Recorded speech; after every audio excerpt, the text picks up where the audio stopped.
The marchers in 1965 demanded an end to discrimination against African American voters.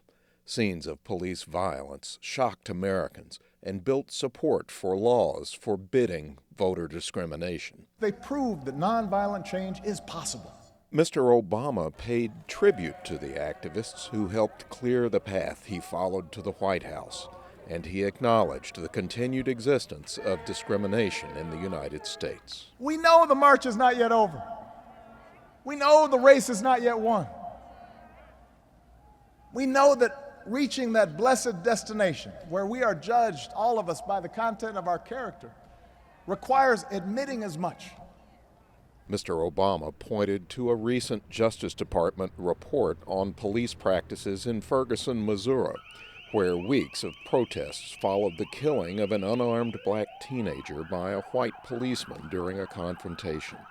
The report found police in Ferguson routinely violated black citizens' rights. Former U.S. Secretary of State Colin Powell said he was not surprised by allegations of discriminatory policing.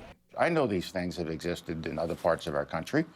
This shouldn't have been that great a surprise to any of us. Powell said chiefs of police across the United States should inspect their own procedures and practices to eliminate unfair treatment of minority citizens. Ferguson Mayor James Knowles says he is doing just that as he decides how to respond to the criticism of his police force. I think what's important right now is that we go through every part of that report, find out where the breakdown was, and the patterns and practices, and these safeguards that we should have had in place and need to have in place to ensure that we protect the safety and the civil rights of everyone that comes to Ferguson and lives in the city of Ferguson.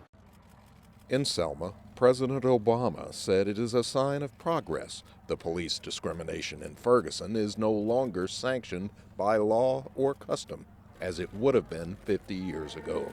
He called for all U.S. citizens to work toward eliminating racial inequality.